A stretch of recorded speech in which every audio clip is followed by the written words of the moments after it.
श्री लक्ष्मण जी के राज्य क्षेत्र में, क्योंकि ये रीवा क्षेत्र जो है लक्ष्मण जी का राज्य क्षेत्र था, तो लक्ष्मण जी के राज्य क्षेत्र में स्थित रीवा जिले के अवधेश प्रताप सिंह विश्वविद्यालय में आप सभी का मैं हार्दिक वंदन, अभिनंदन और स्वागत करता हूं।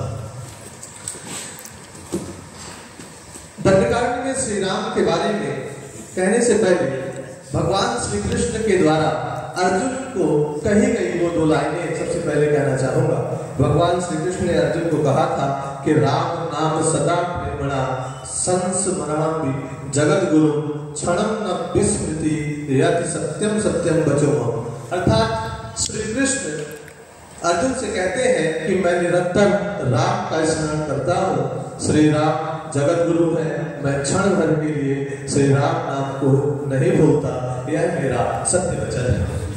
उसके अलावा मैं मैथिली शरण गुप्त जी के द्वारा एक लिखी गई पुस्तक है यशोधरा। तो यशोधरा में राम के आदर्शमय जीवन के बारे में उन्होंने लिखा है कि राम तुम्हारा चरित्र स्वयं ही काव्य है, कोई कवि बन जाए सहज संभाव्य है। उन्होंने कहा कि भगवान श्री राम का चरित्र नरत्व के लिए तेजों में दीप स्तंभ है। वस्तुतः भगवान राम मर्यादा के परम आदर्श के रूप में प्रतिष्ठित है। श्री राम कर्तव्य निष्ठा के प्रति आस्थावान रहे हैं। उन्होंने कभी भी लोक मर्यादा के प्रति दौर्बल्य प्रकट नहीं होने दिया। इसी प्रकार मर्यादा पुरुषोत्तम के रूप में राम सर्वत्र व्याप्त है। उसके अलावा यहाँ पर एक और लाइन दी गई है कि एक राम दशरथ का बेटा, एक राम घटघट में लेटा, एक राम का सकल पसारा, एक राम है सबसे न्यारा। अर्थात श्री राम के 4 रूप दर्शाए गए हैं। उन्हें मर्यादा पुरुषोत्तम, दशरथ नंदन, अंतर्यामी और सौपाधिक ईश्वर के रूप में कहा गया है, लेकिन सबसे ज्यादा मर्यादा पुरुषोत्तम के रूप में उनको पूजा गया है। लेकिन यहाँ पर कुछ ऐसे विषय हैं जिनको ध्यान देना सबसे ज्यादा जरूरी है, क्योंकि अरण्य कांड में कुछ ऐसी लाइन है जिनको वहां पर देखा गया है कि एक जगह ऐसा कहा जाता था कि यहाँ पर कहीं ना कहीं अरण्य कांड में आप देखेंगे कि भगवान श्री राम वन में गए हैं। यहाँ पर तीक्ष्ण ऋषि के बारे में, अगस्त्य ऋषि के बारे में, सबके बारे में कहा गया है। लेकिन एक ऐसा विषय आता है जब भगवान राम दुखी रहते हैं और उसी टाइम नारद मुनि का आगमन होता है। और नारद मुनि जब पहुंचते हैं तो भगवान श्री राम वहां पे मुस्कुराते हुए बैठे हैं, लेकिन दुखी भी है। एक दुखी चेहरा, मतलब एक लाइन है कि कभी मुस्कुराते हुए चेहरे की उदासी को पढ़ लिया होता है, काश जिंदगी तुम्हें मुझे तरह कर दिया होता, ये लाइन है। तो सेम उसी में आगे जाकर के वहां पर कहते हैं भगवान श्री राम कि लक्ष्मण से कहते हैं कि नारद मुनि का आप चरण वंदन अभिनंदन करिए।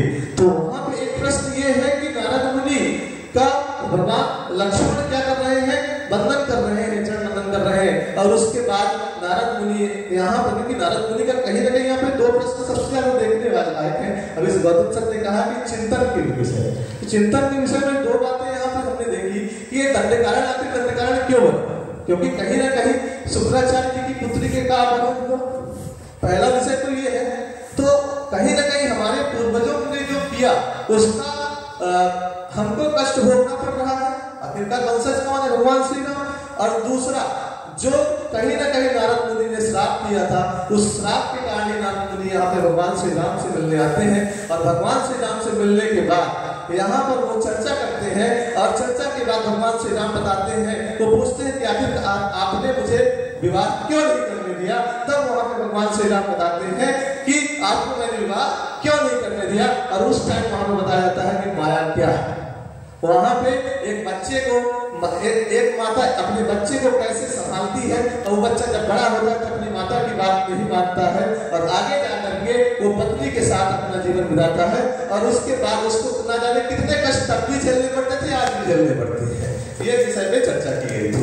तो यहाँ पर ये प्रश्न है, तो उन्हीं की बात सुन करके कहीं ना कहीं नारद मुनि आगे जाकर के भगवान श्री राम का चरण वंदन करते हैं। तो यहाँ पे छोटे भाई नारद मुनि का चरण वंदन कर रहे हैं, और फिर उनकी बातें सुन करके नारद मुनि भी चरण वंदन कर रहे हैं। तो अंत में एक लाइन कहना चाहूंगा कि तब भी था, आज भी है। राज्य को चलाने के लिए एक ने तब भी पत्नी का त्याग किया था, आज भी कहीं ना कहीं किसी ने पत्नी का त्याग किया है। ये भी एक बहुत बड़ी